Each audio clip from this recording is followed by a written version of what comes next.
episode of the Sit Down Malik Wright, presented by First Star Logistics, as we recap another Bengals game. The Bengals defeated the Indianapolis Colts pretty easily, pretty handedly, I would say, and they find themselves right in the thick of the playoff race right now. I certainly have a lot of thoughts, but before we jump into it, make sure you guys give this video a like, subscribe to the YouTube channel, and turn on post notifications so you guys don't miss when we go live or when we upload content. Daniel, the Bengals beat the Indianapolis Colts, man, hmm and they did it quite convincingly, man. Talk us. What were your thoughts on the Bengals victory? So very similar to last game, man. There's not a lot to be really critical of. For the biggest thing we've got to talk about first off is Zach Taylor and this coaching staff. Zach Taylor and the coaching staff. What we were discussing with them before the season, what we were discussing with them before Jake Browning became the quarterback is Jake Browning is being set up for failure. In the Pittsburgh Steelers game, we said Jake Browning is being set up for failure. We don't have to apologize for that. You guys, the viewers, don't have to apologize for thinking that the coaching staff was, because they were. The Steelers game was an abysmal performance, but credit to them. They've completely turned it around. And my takeaway for this is, and I'll probably be stealing a little bit of your thunder here, but this Jake Browning led offense looks better than the Joe Burrow led offense. And don't get it twisted, Joe Burrow is a better quarterback than Jake Browning, but this coaching staff, the game plan that they're putting out there, the product they're putting on the field, the coaching staff is a better product than what they were with Joe Burrow. And this is a good thing for Bengals fans because the questions have started to get answered, right? We wanted to see this next 6 games without Joe Burrow. This is the evaluation period. We're evaluating the players, but mostly this coaching staff. We're going to see, hey, can this coaching staff sustain success for an offense? And damn it, they are with Jake Browning on offense. So just looking at this game in general, Jake, man, props to him. He made some good throws. My favorite throw was in between quadruple coverage to T. Higgins in the middle of the field. Beautiful throw. But this offense, man, the screen game, getting your guys involved, play action, bootlegs, this is a complete offense right now. Another huge thing that I absolutely love is the fact that you're finally getting Chase Brown involved. You look around the NFL, 2 backs in a backfield works well. Having a guy sub a guy out early in the year, it was just mixing. You have Travion Williams coming in for a snap here and there. The fact that Chase Brown has seen this many snaps is a great thing because, damn it, he's a good runner. And he's a guy who's bringing explosiveness. So Chase Brown, I'm glad the Bengals are finally giving him some run. A couple great screen plays. He actually led the Bengals in receiving yards today, 80 total receiving yards. So Chase Brown had a big game. If there's anything critical I've got to talk about is the Bengals still can't guard tight ends, man. They still can't. It kind of looked like they found an answer putting Dax Hill on the tight ends, but the the touchdown was to a tight end. The 1 2-point conversion was to a tight end. Logan Wilson, Jermaine Pratt, they're not covering well. So that's a concern of mine for this Bengals defense is being able to cover the tight end position. They're just not doing a great job. I mean, you got some of these guys like the Colts don't have elite tight ends. Will Mallory, 5 receptions, 46 yards. Kylan Granson, 2 receptions, 17 yards. Like, that's my biggest concern for the Bengals defense is the inability to cover tight ends. But damn it, man, 2 straight wins. I've got to be happy about this. So great team win for the Bengals, and they're in the playoff race. So they're there. But props to this coaching staff. Still a lot of work to do. This was against a Colts team with Gardner Minshew at quarterback who did not look great. A lot of work to be done, but props to the coaching staff. One of my favorite things I say is you can only play who's in front of you. Yep. And wow, the Bengals have done that the last 2 weeks. Listen, I could sit up here and I could nitpick and I could complain about some stuff, but I won't. I'll say this. 2 weeks in a row, you've put up 30-plus points against the Jacksonville Jaguars that were considered at the top of the AFC race. The Indianapolis Colts, who have been able to string together some wins. The reason why Jake Browning is on the screen right here is because I think I owe him an apology. I don't apologize much. Usually I'm really bullish on the things that I say, but I think I owe Jake Browning an apology. And if I could, I would have Zach Taylor up there because I think I may owe him an apology as well. I won't apologize for the offensive performance the Bengals have put forth the last couple of weeks prior to the Jacksonville Jaguars game in this game, because honestly speaking, A lot of the things that I was pounding the table about, they started to do. And what do you know? I'm not calling myself an offensive mastermind, an offensive genius. I'm not even calling myself competent.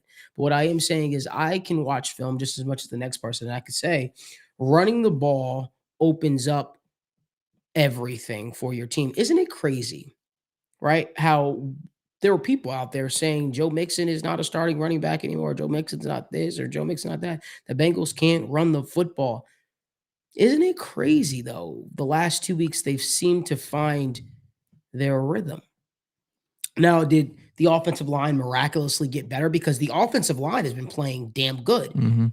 Those yells for fire Frank Pollock and don't re-sign Jonah Williams have started to whittle away. It's almost as if running the football, allowing the offensive line to get into the rhythm of the game was the cure to the Bengals' offensive stagnant ways, if you will. So I'm happy because Zach Taylor, Brian Callahan, two of the things that they've been allotted for, one of the things they've been allotted for was their ability to adapt. And they were able to adapt. They were able to run the ball and not just run the ball out of shotgun. They run the ball out of under the I formation as well, from under center. They've run the football. They've made it a focal point to this offense. And one would even say Joe Mixon and Chase Brown have been carrying this offense.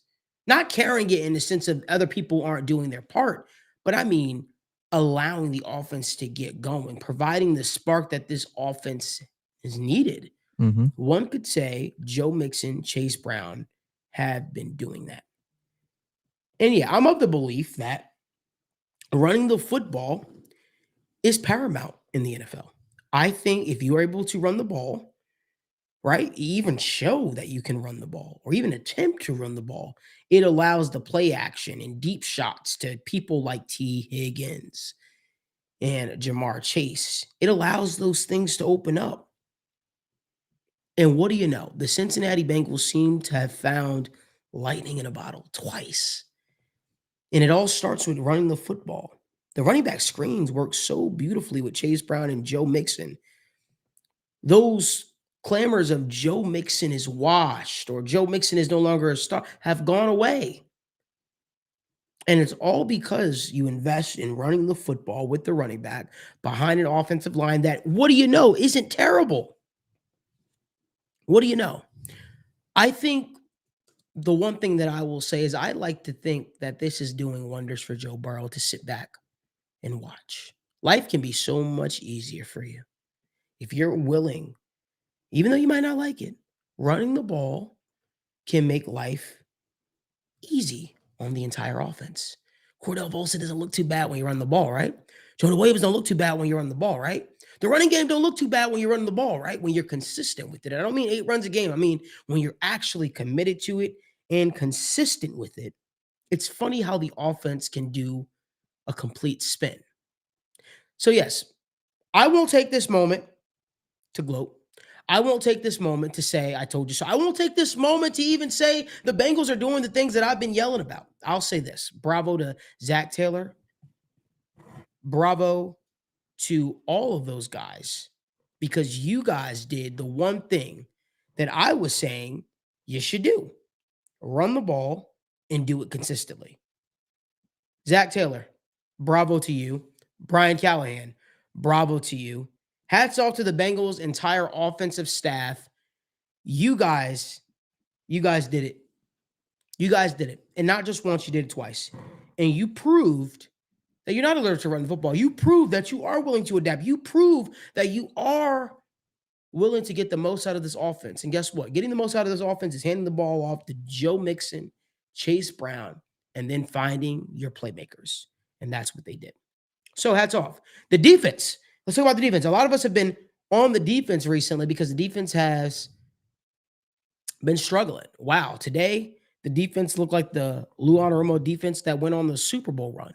BJ Hill even called an interception. You got Trey Hendrickson playing like a psychopath out there. He now has what, 14 and a half sacks or 13 and a half sacks? I'm not exactly sure. Yeah, man. The defense looked good. Dax Hill is starting to settle in. DJ Ivy was out there making plays. Yeah, Cheeto looked great. The Bengals defense looked great. Mike Hilton making tackles. Man, just an all-around effort today. If there's one criticism, if I have to find one criticism, I'm looking at Brad Robbins, and I'm saying, Brad Robbins, let's do a little better job when it comes to punting. You've been struggling the last couple of weeks. Showed some promise after a couple of weeks into the season where he was struggling, and it seemed like kind of reverted back. That's my only criticism. Outside of that, I just think that this has been, hats off. Hats off to the entire team. Defense played great. Offense played great. Special teams, for the most part, played great. Charlie Jones, don't catch a pass inside your own 5-yard line, 10-yard line, whatever it was. Outside of that, I don't know what much I have to say. And Pete Crowley says, "Oh my God, the Bengals are good without Joe Burrow."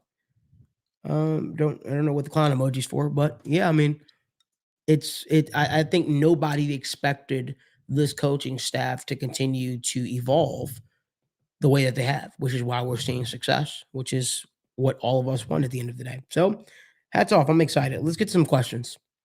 Yeah, and real quick before I get to some of these questions, I think it's just important. Like, the one takeaway I also have is looking at Jake Browning. Like, the dude has made himself so much money these past 2 weeks, and it's something that we need to like highlight because he's made a living off these past 2 weeks. Like, you talked about this on the show before, and the dude was close to calling it quits. But he was a practice squad lifer. He was close to saying football is done. And just when you guys actually put this in perspective, I don't know the exact number he's going to be able to make, but I guarantee at least he'll sign a contract for at least $5 million. So when you think about it, for the past 2 weeks, he's made himself at least $5 million. So props to Jake Browning, just as a person. Good for him. But let's get to some of these questions. Evan Hartman was asking my question. How are you, Malik? How's life? I've been sick. Was unfortunately not able to hang out at the First Star Suite today. Was been sick with the flu. Would say this week, and that's kind of been kicking my behind a little bit. But other than that, we're all right. We're all right. We got Zach Hatton said, "Do you expect us to continue to play balance like this when Joe is back, or do you think he's the one checking out of the runs?" I certainly think he's the one checking out of runs. But I also think it's sometimes the play calls are to his liking because you have a superstar quarterback like this. So you think sometimes he's Superman. So I think it's a collective effort. I think there needs to be some a real come to Jesus meeting because this offense can be so dominant if they're able to just, run the football more consistently and really get behind it, not just out of shotgun. Genuinely run the football more consistently and marry that together with the pass game. It shows that it works. And it's crazy when they went on their Super Bowl run. This is exactly what they did. They were running the ball under center. They were running the ball out of shotgun. They were marrying it together with the play action.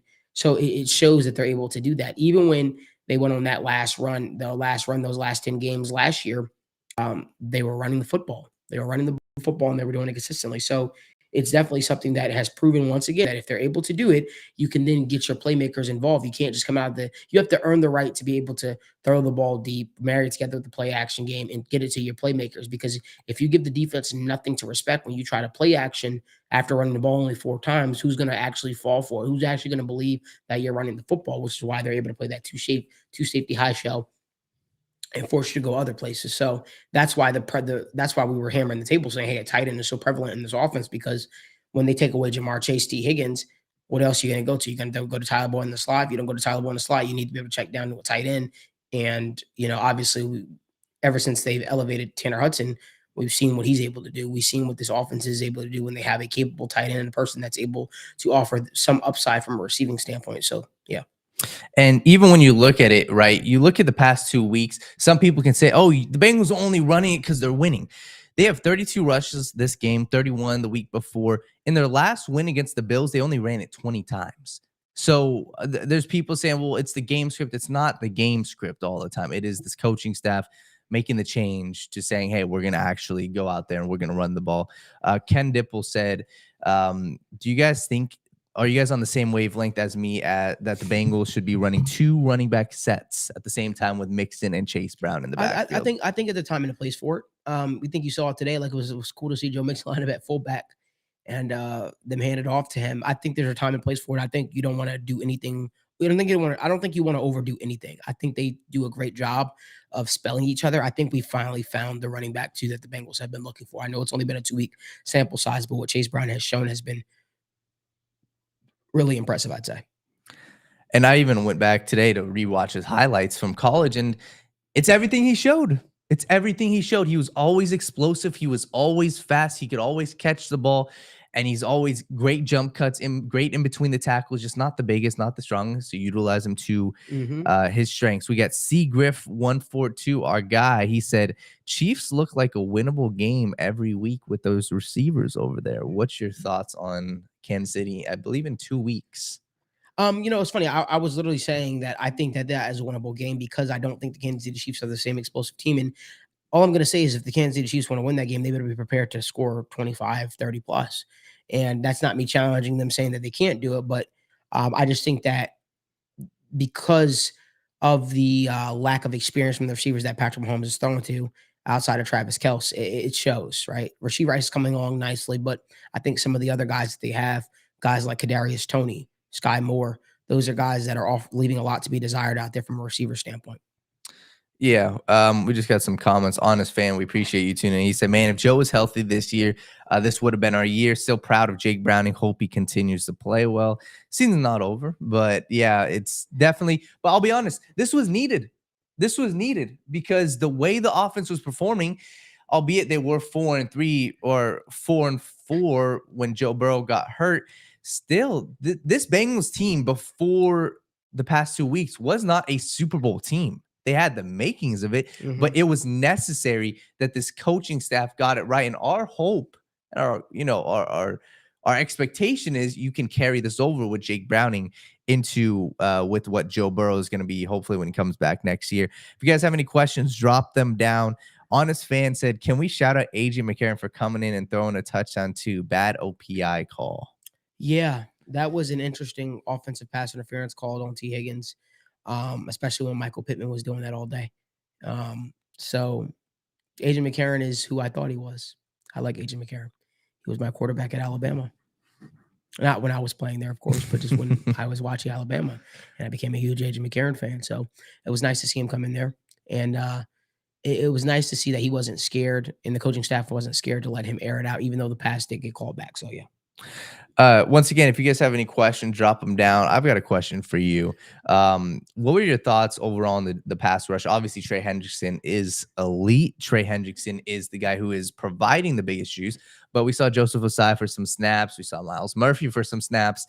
Are you confident in this unit, the BJ Hill world? Are you confident? What's your thoughts? It's coming together. It's coming together. I think it's going to be a continuing work in progress. I think it's something that they got to continue to evolve and continue to do. I'm happy. I'm very happy, and I think we all should be very happy, honestly. I agree. We got Ken Dipple said, Malik, your ranting criticism must have gotten Zach Taylor's attention. I know it got some people in the building's attention because I got a couple of text messages, but I think at the end of the day, it's one of those things where I might not always be popular. I might be looked at as an annoying guy. But the fact of the matter is we weren't getting these results a couple weeks ago. We haven't been getting these results all season. So if I got to be the bad guy, if I got to step out and be, as someone said, Malik, you bring a New York, New Jersey media style to Cincinnati. If I've got to be that guy, I'll be that guy. If I got to yell on my soapbox, I will. If I got to use this platform to want better for Bengals fans and better for this Bengals football team, I will.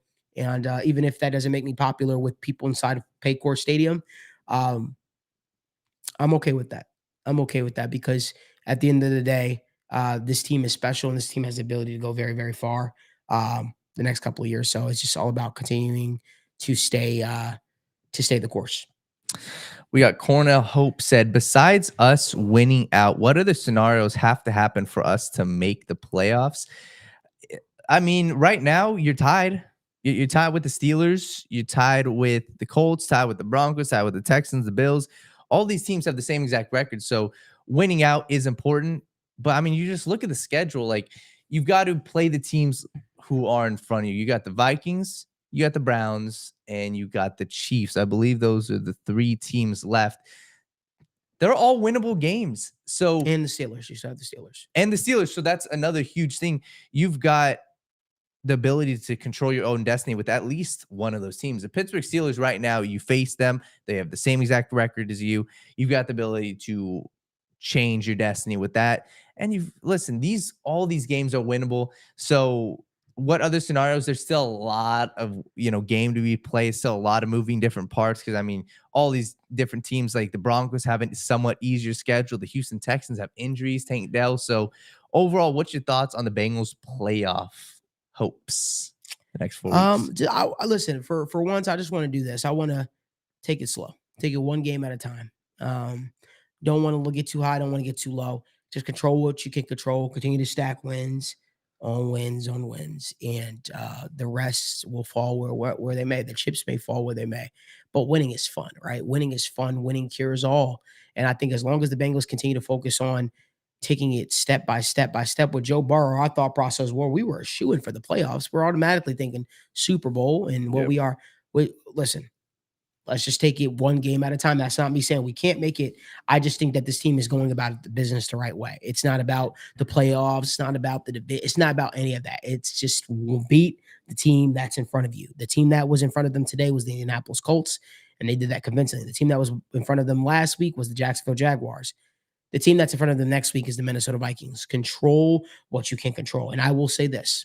This is not me taking a shot at the Minnesota Vikings. With the offense that I saw get put forth today from the Minnesota Vikings, I think that is a game in which the Bengals can control it convincingly. But let's just go. I love what Kevin K said in the comment section. Go 1-0 each and every single game, every single week. Go 1-0 each and every single week. That's all you got to do. Just go 1-0 each and every single week. If we find ourselves in the playoffs, then we can start talking about that. But I don't want to get too high. I don't want to get too low. I want to keep looking forward. And the team that's on our horizon is every game. The next game is the most important. That's Yep. the mentality. You have to look at every game as the most important for the Bengals. And if you find yourself in the dance and the playoffs, then we can start getting excited and talking about all that kind of stuff like that. I certainly hope this team makes the playoffs because I think it's important for morale. I think it's important to show that you can win without Joe Burrow, because I think that gives him confidence in this team as well. But I think it also just creates a belief around everybody in this organization, in this building. And you can continue to keep working towards the ultimate goal, the ultimate prize. But the focus is on Minnesota. It's Minnesota week, and it's the biggest week. And we're obviously going to touch on that more, state of the jungle. But just to put it in perspective, Josh Dobbs went 10 of 23 for 63 yards. I think he actually got benched. Nick Mullins went 9 of 13. So they scored 3 points today against the Raiders. 3 points in an indoor game. So we're going to talk about that game more. But good things are on the horizon. Bengals play at home. Keith Bradley need to extend Tanner Hudson so we can stop seeing a revolving door at tight end. Is Tanner Hudson the tight end one of the future? Or what's your thoughts on Tanner Hudson with the Bengals in the future? I think that this is a fun year. And I think Tanner Hudson's been fun to watch, considering all the other options that we have. I think Drew Sample has been fun to watch in spurts. Yeah, control what you can control. And right now, Tanner Hudson is tight end one in my eyes. That's how I view him. I view him as tight end one. And I don't, again, I don't mean this for next year. I mean that for this year. He's tight end one for this year and for the season. And I think, like every offseason, it's like a business. Everything is up for evaluation in the offseason. But for right now, in my eyes, Tanner Hudson and Drew Sample, who we've been getting the most production out of at the tight end position. And I think that that's who you have to focus on right now. Those are your tight end ones. So as long as you continue to do that and focus on the players that you have in this building, can't think about Brock Bowers, can't think about any of these other tight ends, Cade Stover, none of these people. All you could think about is who's in the building. And right now, Tanner Hudson, Drew Sample have been a good tight end punch, 1-2 punch, if you ask me. But that's just for this season. Michael Ruffin, our guy, said, "Yo, Malik, I looked at your boy Jared Verse. He's nasty." Yeah, he's nasty. He's nasty. Love Jared Verse. Don't know if we'll be in the position to get him necessarily, but I think that guy's going to go on to have a great career. Yeah, Kevin K said Tanner and Drew are a great tandem and have their roles. Bring them both back. Hope to have a tight end fall in the draft. I completely agree with you. Like you just touched on, Malik. You got to play them in your roles. And I like when the Bengals bring a tight end into the backfield. It actually helps pass block, bring Drew Sample in the backfield, and Tanner Hudson's looked great. We had some questions earlier. I know you touched on the punter position, but what's your overall thoughts? Andrew Wood said, "What do you think of the punter?" AS said, "We need a new punter." Definitely not happy with the punting situation. And I think that field position in the NFL, especially with these high potent offenses, you need to have a guy that can be able to flip field position on a consistent basis. I hope Brad Robbins continues to improve, and continues to get better, and this is his job for the long term. But yeah, I think that if it continues on the trajectory that it's on right now, I think punter position is one of those positions where, I don't think it's necessarily hard to find a punter. Well, I guess it is for us, but I think that that's a position where you can always try to look and see what's out there. Ken Dipple said, "Bengals go back to pass mentality, Malik. Get on Bengals coaching staff. Running the ball opens up play action and the deep ball passing game." What was your thoughts on the play action game? Because the play action looked damn good today. Yeah, I think the play action game, I think the Bengals have proven that if when they're able to run the ball effectively, they have a lethal play action game. Um, you have the receivers to extend the ball down the field, and you have the receivers to make it work. And this is what I'm saying. Like if you're willing to run, it's funny, the running game and the passing game all work hand in hand, right? If you're willing to run the ball consistently, right?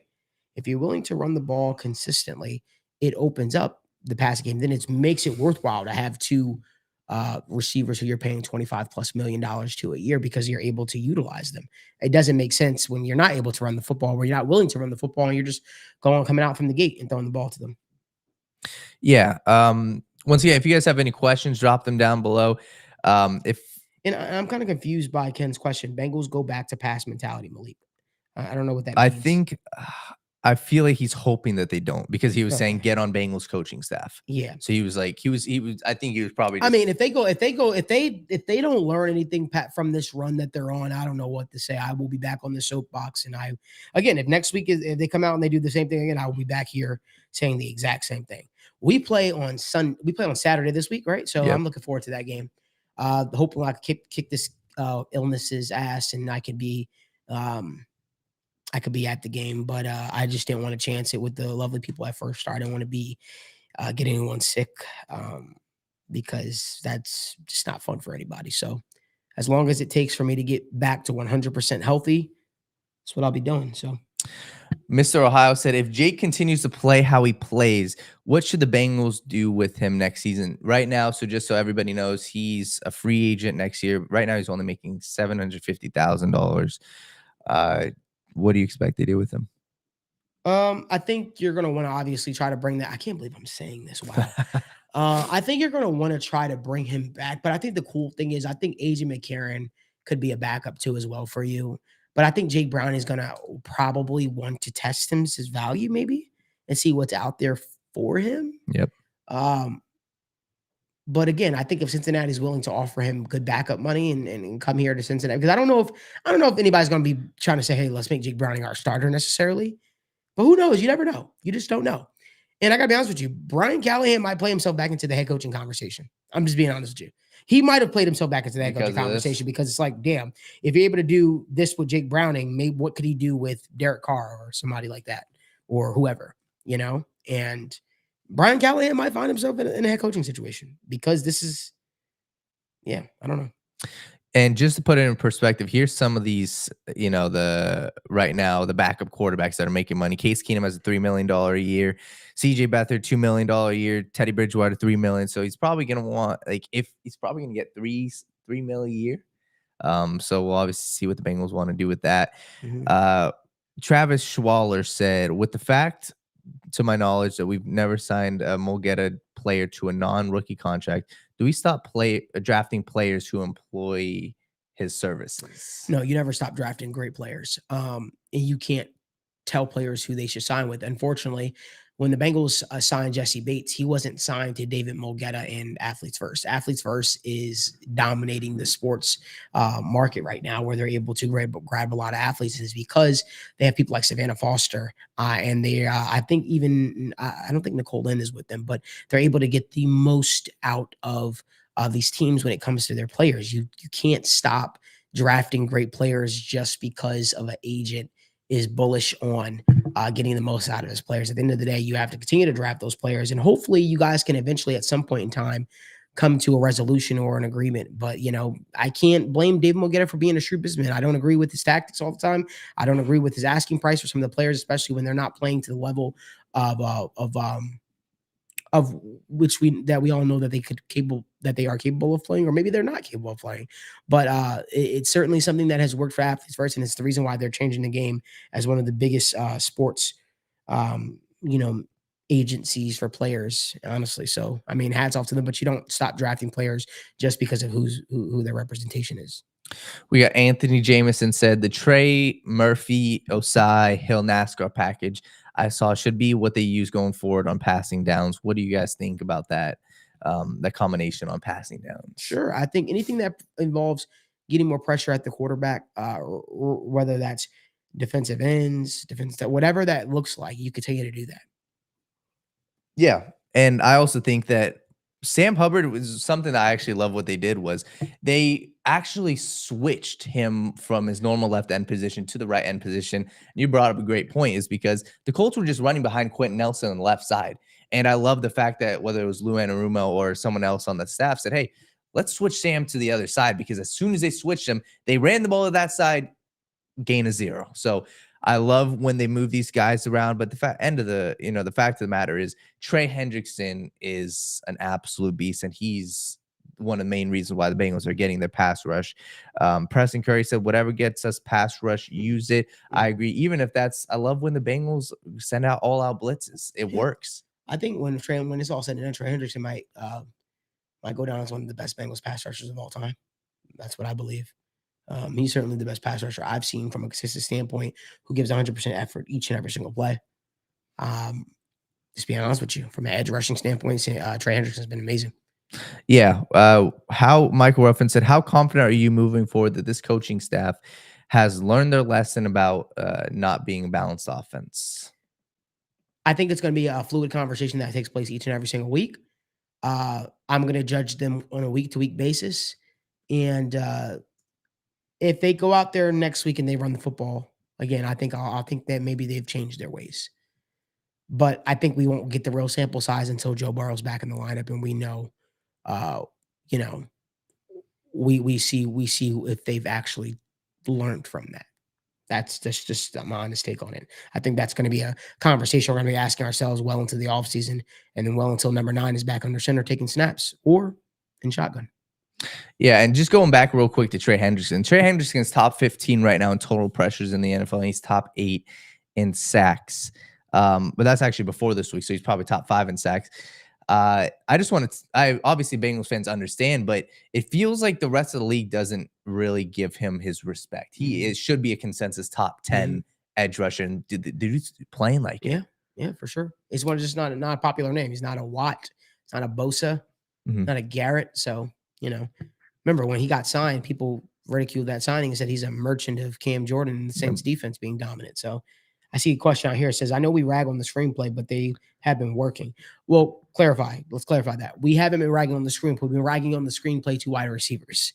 That is something that we've been ragging. They've recently just started really getting into their duffel bag of throwing screens to the running back, and that's also because the running game has been working. Those screenplays work when you're able to run the football, because the defenses don't know what's coming. So throwing screens to the running back is something I've always been in favor of.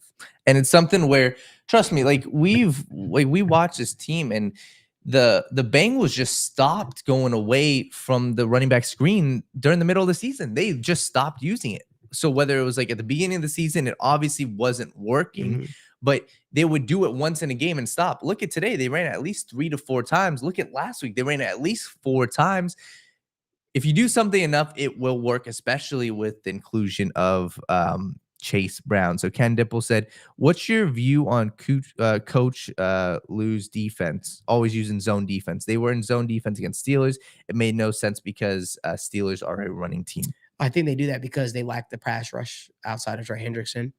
And you run man-to-man in the hopes of, hey, you're going to be able to get to the quarterback a lot quicker. You run zone because you're like, okay, we know that our pass rush isn't amazing, but at least in zone coverage, if we can make you hold the ball just a split second longer, that allow our pass rush to get there, or somebody in the pass rush to get there. Yeah. See, I know X's and O's, guys. I got ridiculed. Somebody's like, "You don't know football, Malik." I was like, "Guys, I used to coach football. Stop." We have Mr. Whisperer. He said, which of the current rookies do you expect to take the biggest jump next year based on what you've seen this season? Jordan Battle. I'm really excited for Jordan Battle, but Miles Murphy too. I think Miles Murphy's done great. I think, yeah, I'm with you. I think it depends on what they do because, like Chase Brown, I'm not going to say isn't going to get better, but running backs as a position are a position where they come into the league a lot better than other positions. Depends on what you do with Trey or T. Higgins, but if T. Higgins, let's say, knock on wood, obviously, isn't on the team, I think we could see Andre Yoshivas have a big season next season. So it depends. He's shown some good flashes that I've absolutely loved. Preston Curry said, do you guys feel that drafting a pass rushing linebacker brings a new dimension to our defense next year? A pass rushing linebacker? Maybe just an edge rusher, I would say. I mean, I think that's what the hope for Miles Murphy, right? I mean, that's why you draft him. You hope that he continues to evolve, and you hope that he offers that pass rush upside. We'll see.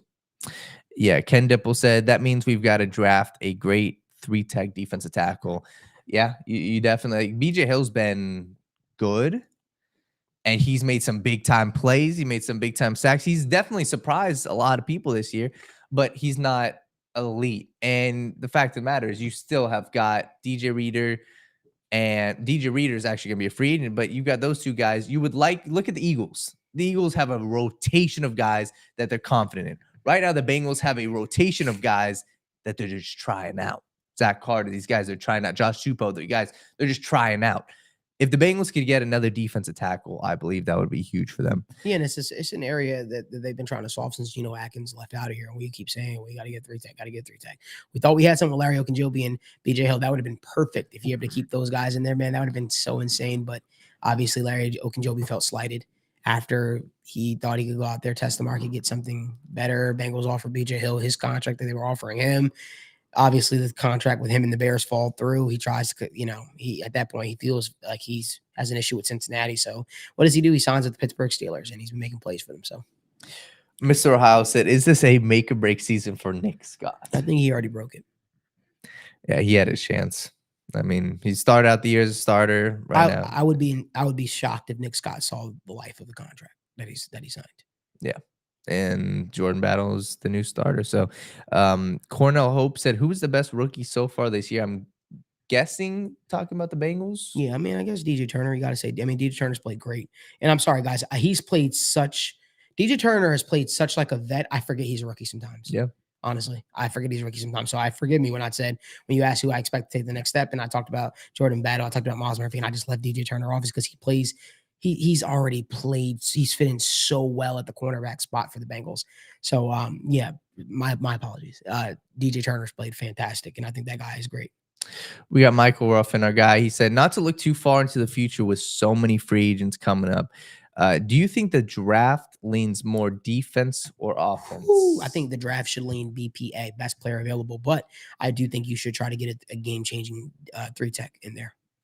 Yeah, I think definitely best player available, but just when you look at it too, like the Bengals are a team where they're drafting for the future, like same thing with Miles Murphy. So that it's going to be a very interesting conversation we're going to have this offseason because it's going to be the thing of what if there's a huge edge rusher there sitting at you in the draft round 1, what do you do? So and then I think the one caveat to this whole thing that we're not discussing is remember every year that the Bengals have this team together, you're going to have those players that are going to be like, do I want to come play in Cincinnati to revive my career? Do I want to latch on to Cincinnati to get a ring? Do I want to latch on Cincinnati? Do I want to play for a winner? Cincinnati fits right into that bubble of a team that's contending for a Super Bowl, a team that's fielding a winner. So you're going to get those vets that people are cast offs or whatever the case may be. You'll get that this year for the Bengals for sure, just like you got it last year. This is just more of a me question. Who was it last year? Like, who would you say were because obviously Orlando Brown was a huge signing. Mm-hmm. Who were the guys? Do you think that they could have done more? Because I'm trying to think. I think this year I'll say this. There were people that were interested in coming to Cincinnati, but it's up to Cincinnati to reciprocate the same interest. Isaac Seumalo, left guard, who's now for the Pittsburgh Steelers. I had a conversation directly with him, and he wanted to play in Cincinnati. And Cincinnati didn't show the same interest.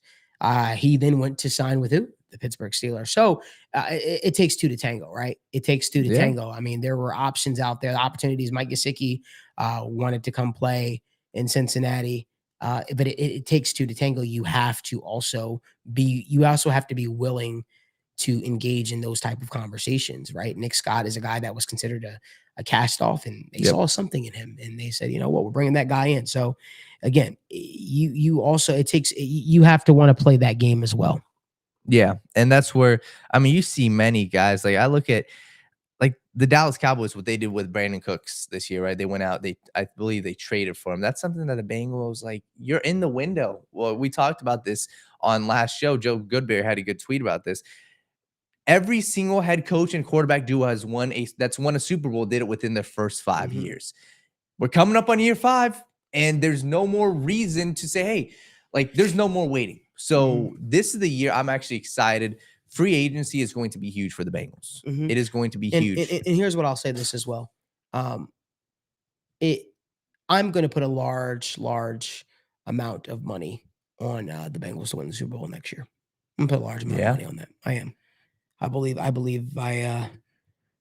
really genuinely believe in my heart that next year they're going to do something special. Now it could just be the my thought process, but I have a funny feeling. It just seems like it'll line up for that. But again, the health of Joe Burrow is paramount. It's something that's important. But we're still in this season, so I want to deal with this season. But even, I mean, like, it's kind of funny you said that, because I literally I don't know if I had a dream or something about it, but I mean, like, they're playing the Super Bowl's in Louisiana. You talked about the Jamar Chase, Joe Burrow. Like, dude, it lines up. It lines up. So we'll see. But free agency is going to be huge. Mr. Ohio said, how surprised were you guys on the Mike Hilton signing? Personally, he's been balling out. Wasn't shocked. I know that was a guy that Lou Anarumo in this defense of coaching staff prioritized him. Logan Wilson, these are guys. DJ Reader, they're guys that they've really coveted. But Mike Hilton, everybody was gung ho about, and they were really pumped up about it. At the time, I wasn't really excited about it. So I remember because I think I was the one that broke the signing. When I first heard the news of it, I was like, I guess, okay, I guess it's cool. But then you see the way he was able to fit in, because I just remember him being a blitz boy for Pittsburgh, and then you see how he fit in so great. Yeah, that's just my thought process. And I mean, but still, we've even had that criticism too. Mike Hilton as a coverage one-on-one, he's gotten cooked. Like against DK Metcalf, like, he's gotten cooked. But Lou Anarumo's done a great job putting him in position to succeed.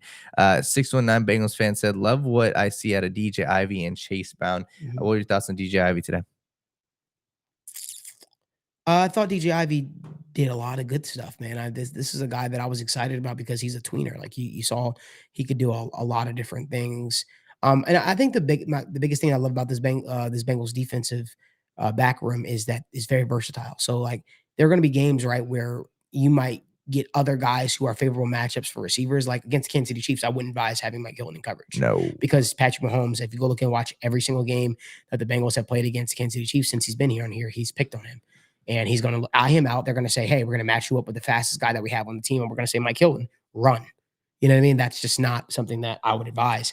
I would definitely use Mike Hilton as an extra blitzer and stuff like that. And just use some of these other guys that you drafted to go out there and play these cover guys, play cover guys on the Kansas City Chiefs. But Patrick Mahomes has made a living on picking on Mike Hilton in the Bengals secondary. And I think that's just no fault to Mike Hilton. Everybody has strengths and weaknesses. And I just think that the one strength of this Bengals secondary is that they can go out there and say, you know what, this week we'll match DJ Ivy up with such and such, or we'll match, well, not Cam Taylor-Britt, but we'll match DJ Turner, Cheetah Bay Awuzie up.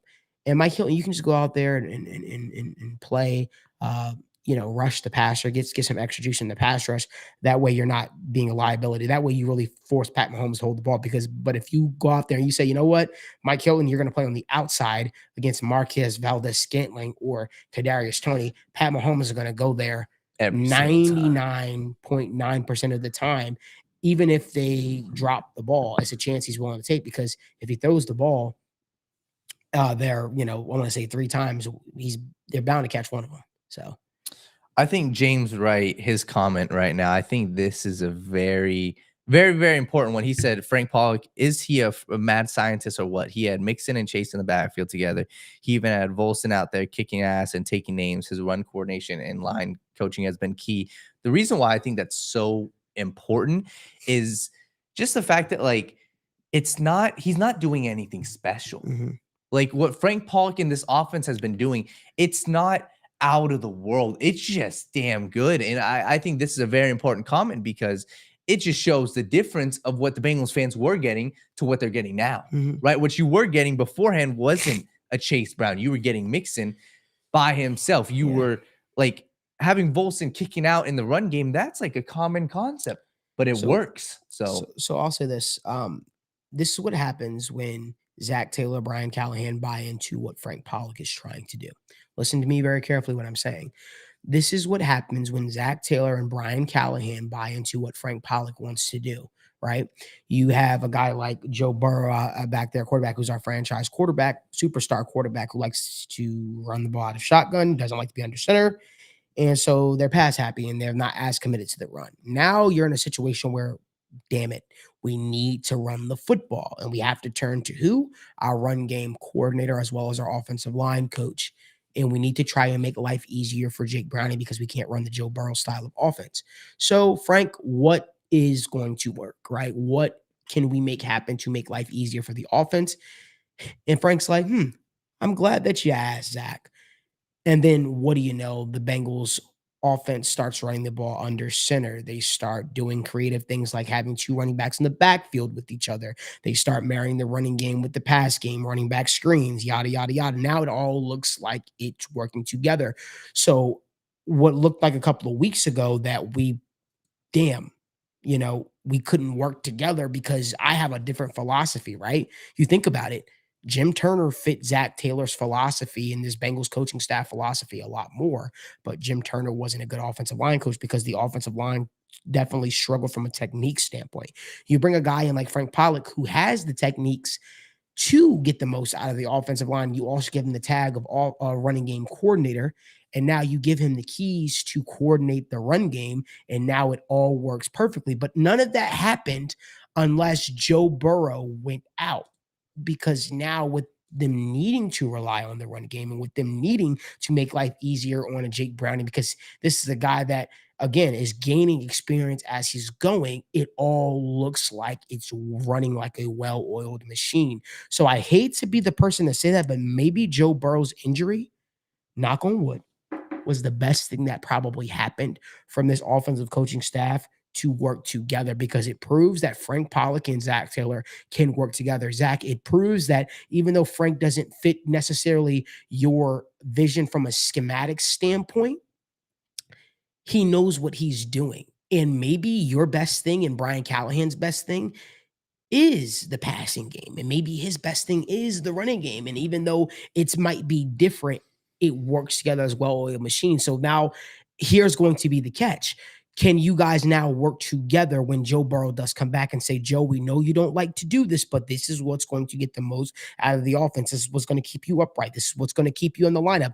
This is what's going to keep us from yelling at each other on the sideline. So again, maybe that's what needs to happen. And listen, at the end of the day, I think Frank Pollock has done a damn good job, and I think it'd be a mistake to let him go, because I've always said, I keep saying it, you have to make life easier for the offensive line. You have to allow the offensive line to get into the game. You have to allow the offensive line to get into rhythm. If you do not allow the offensive line to get into rhythm, you will get your quarterback sacked. You will get your quarterback hit at an alarming rate. You could keep drafting guys, you could keep bringing free agents in, but you have to be able to commit to something, right? It's like the saying: if you fall, if you don't stand for anything, you'll fall. If you stand for nothing, you'll fall for anything. If you're not committed to the run game, if you're not committed to the run game, and that includes running the ball under center, doesn't matter if your superstar franchise quarterback doesn't like that, then guess what? You probably won't be able to put together a high potent offense. Now that Joe Burrow's out of the lineup, they're proving that they can run the ball. They're proving that they can do this consistently. They're proving they can run the ball under center. I know some people thought that they couldn't. Zach Taylor is buying into Frank Pollock's ideology of running the football. And it's amazing what happens when they work together as a team. Yeah, Ken Dipple said Malik makes no sense. Coaching staff could have changed to a running game plan. They expected Burrow to throw 30 to 50 times a game. I'm kind of confused what he's trying to say. Ken, if I ever step on this show and I say something is because I know things. You don't have to disagree. You don't have to understand what I'm saying. Don't worry, you'll catch up. Um, it's very clear what I'm saying for those of you that don't know. What? Excuse me. Yeah, no, yeah, but at the end of the day, yeah, the coaching staff needed to, uh, oh, he's being Okay. Yeah. sarcastic. No, Okay, that was my bad. okay, my bad, Ken. You're being sarcastic. So That's why I mean over text. Text is very yeah, text can get. I'm not good at. I'm sorry, deciphering between. Yeah, I'll shut up. No, you're good. You're good. Mr. Whisperer said, which future tandem do you think will make the bigger impact on defense first? Cam Taylor Britt and DJ or Battle and Dax? I'm just gonna say the essence of both of their positions is different. Safeties always will be the ones who make the more impactful game. Like you will see safeties a lot more than you do corners. A lot of times when you guys are watching like Sauce Gardner, most of the corners don't make huge splash plays maybe once, twice, three times a game. A good corner, and I always love going back to Darrelle Revis. Darrelle Revis is one of the guys that I watched growing up was saying, hey, like that's the epitome of a great corner because you don't hear his name. The reason why the quarterback doesn't target him. Safeties, on the other hand, since you got both of them, Battle comes down in the box. Dax Hill, when all out blitz, Dax Hill one-on-one with the tight ends. I would love to say Battle and Dax are going to be the ones who have a bigger impact, but who do I think is the better tandem right now? Cam Taylor Britt and DJ Turner. But what would you say? I don't care. They all work well. They all work well, and I think it should be all matchup dependent. The bigger question is, do you try to bring a guy like Cheetah Bay Awuzie back? We'll see. That's what I'm worried about. Yeah. We had some questions. We'll answer a couple more. Chris B said, why is Browning's playbook way better? Snaps under center, convincing play action, extended plays. Well, sometimes you cater to your quarterback too much and you cater to what he likes. And, sometimes you can kind of get away from what works and what you know. And I think that Zach Taylor, Brian Callahan were getting a lot of heat for their play calling when we thought it's almost like a political party. Excuse my French. It's almost like a political party changing their ideology and beliefs to get behind the popular candidate. They may not agree with everything that candidate stands for, but he is who the party represents. So they get behind them. And then what happens when that candidate is no longer the front runner or no longer in office or being the representation of that, you have to kind of stray away from what was I initially thought, essentially. And it's the same thing. Like Joe Burrow was looked at as, it's almost like even a store manager, right? You think about a store manager, you can use so many different analogies. A store manager of a store, he may have a different sales technique of how to get sales, and it may be a little bit more rugged, and then you bring in a guy that has an easier way of doing things, and then you kind of have to undo the things that work. And then, I mean, it's so many different ways you can kind of go about it. The fact of the matter is, the Bengals coaching staff was trying to tailor to Joe Burrow's needs and Joe Burrow's wants. I'm sorry, and things that work for him. It didn't work, right? It didn't work, and we were kind of blasting the coaching staff for lack of running the ball, always being in shotgun, or when you are running the ball, being being in shotgun. And we just thought maybe it was just they were incapable. We thought maybe, hey, they were incapable of changing or adapting because that's just the way they saw fit. And then you even had people saying we can't run the ball under center. And now what do you know? They're running the ball under center and they're being committed to it, and it looks beautiful. Somebody asked, do you ever do any acting? No, I've never done any acting before. Yeah, maybe you should get into acting. No. Would you ever be an actor? Would you ever? You would definitely play in a movie. Like if somebody said, "Hey, like we want you to play this person," you tell me you would say no.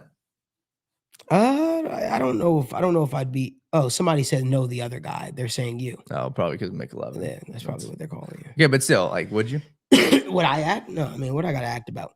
I don't know. I don't think I'd ever act. I mean, maybe. Who knows? All right. Let me play Denzel Washington in a biopic or something like that. Yeah. Travis Schwaller said, "Does lose comfort with how Battle and Dax starting to play? Is that having a positive impact on the linebackers For play?" sure. I mean, I saw him do something today that I was very happy with. Like it was one of the earlier drives, and he took Dax Hill and put him at man-to-man coverage. And I said, Yes. wow. And then he did the same thing with Jordan Battle. And I said, okay, he's comfortable. He's comfortable with the safety play.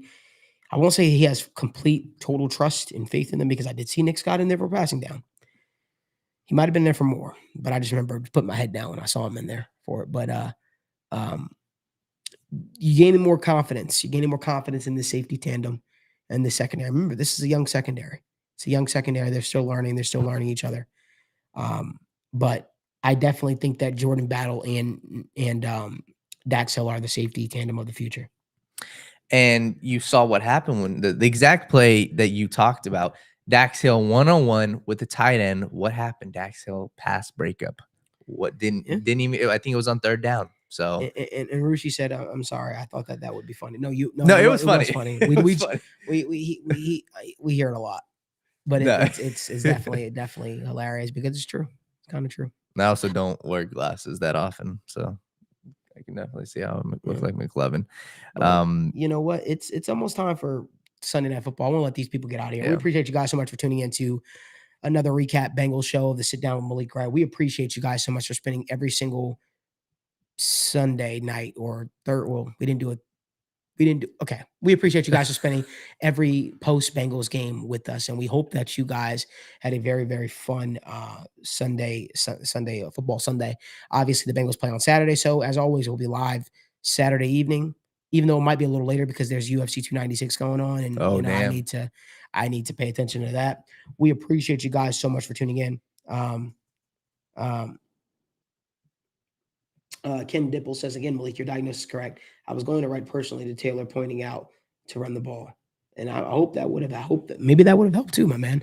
But we appreciate you guys for tuning in. You know, we'll be back with State of the Jungle live on Wednesday at 7 p.m. with the rest of the crew back discussing all everything that happened in the game, as well as looking ahead to the Minnesota Vikings game. And yeah, we appreciate you guys so much for tuning in. Make sure you guys also head on over to First Star Logistics, Twitter or X. The giveaway is last time to enter in for a chance to win closes at 11:59 p.m. So make sure you guys enter in. And every single week, the Bengals play a game. First Star Logistics will be doing a unique giveaway of some sort. So make sure you guys pay attention to their Twitter for this week's giveaway. But we appreciate you guys. Make sure you guys hit the like and subscribe button and turn on post notifications so you guys don't miss when we go live from in-home studios or the First Star Logistics studios as we bring to you nonstop content. We appreciate you guys. Until next time.